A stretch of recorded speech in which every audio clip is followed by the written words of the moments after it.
Thank you very much. After a nearly 3-hour closed-door meeting, the UN Security Council called on those responsible for attacks on civilians to be held accountable.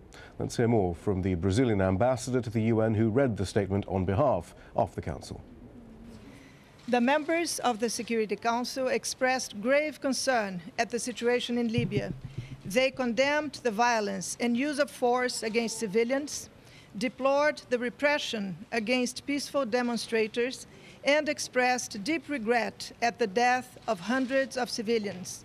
They called for an immediate end to the violence and for steps to address the legitimate demands of the population, including through national dialogue. The members of the Security Council called on the government of Libya to meet its responsibility to protect its population. Well, also at the United Nations, the Libyan delegation remains divided. On Tuesday, Abdul Rahman Shalgam, the Libyan ambassador to the UN, signaled his support for Gaddafi while urging him to make reforms. But Shalgam's deputy, who along with some of his colleagues broke with the regime on Monday, again criticized Gaddafi. He said that he was continuing to order atrocities against the Libyan people. I told him, Muhammad, we've grown old. Let's give an opportunity to the youth. He told me, we give opportunities to our sons. I told him, my children aren't with us. My children want change. And he told me, so do my children. During these difficult circumstances, when I see people, these sycophants who used to kiss his hands and his head, those bastards have now betrayed us. They are dogs. They've betrayed us. Certainly the people have no arms. And I think the genocide started now in Libya, and I think the code was the Gaddafi. The Gaddafi statement was just a code for his collaborators to start the genocide against the Libyan people. AlJazeera's Scott Heidler is at the United Nations in New York. He explained why the Security Council chose this method to express its concern about what's going on in Libya.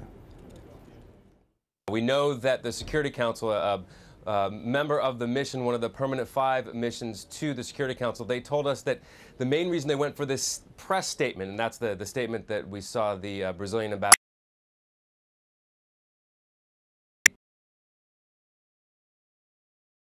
put forth today, because it was the quickest thing to get out. There's another statement above that called a presidential statement, but that could have been delayed. So what it comes down to is the Security Council felt it important, critical to get something out today, and it came out in this press statement. Now, what's down the line? If this continues, if we see more violence in Libya, there's the possibility that they could reconvene an emergency meeting, and then possibly more action can come out of that, or I should say any action outside of just reading a press statement.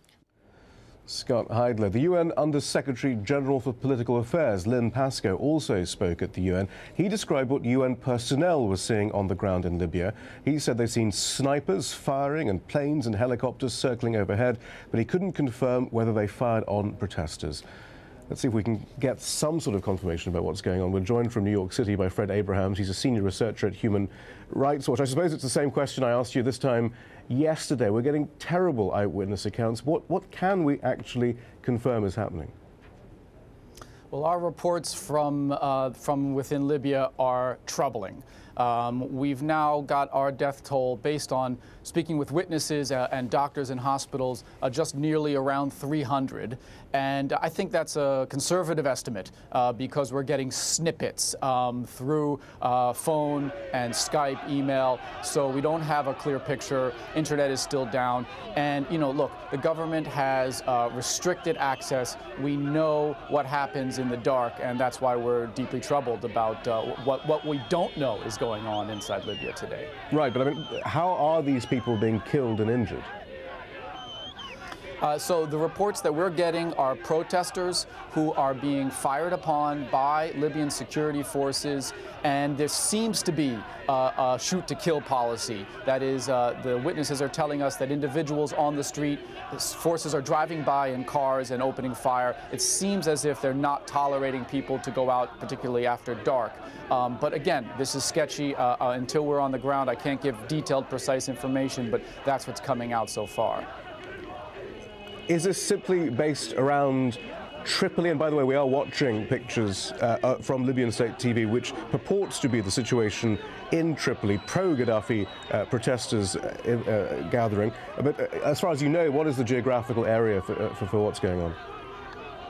Right, what I'm talking about now is in Tripoli. The east, we're hearing, is fairly calm. There are these kind of citizens committees that are running some of the eastern towns, Benghazi, and even over to Tobruk near the Egyptian border. It's now Tripoli that is the issue. And, you know, this is going to be the end game.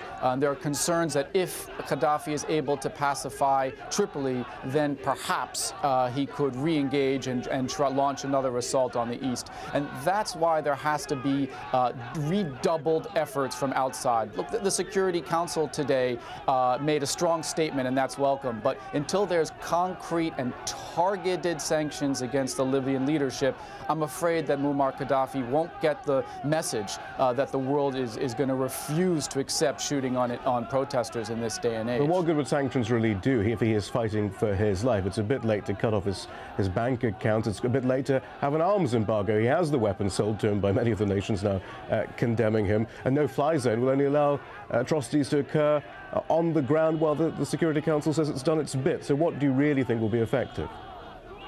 Well, there's no quick fix, and you're right. But an arms embargo would prevent them, the security forces, from getting resupplied. Travel bans and asset freezes of the Libyan leadership are going to be felt. Look, this is a person who makes calculations, and it's about survival. And it's not just about him. Okay, this is the message that unified and concerted international action will send to the people around him. That there's, you know, clear intolerance for this type of behavior, which may amount to crimes against humanity, and that's critically important because people are going to think about their own hides in the end of the day. And, you know, look, these security forces, they may not be put on trial tomorrow, they may not come on trial next month, but eventually they will face justice. That's the message that the international community should be giving tonight. Fred Abrahams, thank you very much. That's all for the moment from here in Washington. Let's return to Doreen in Doha.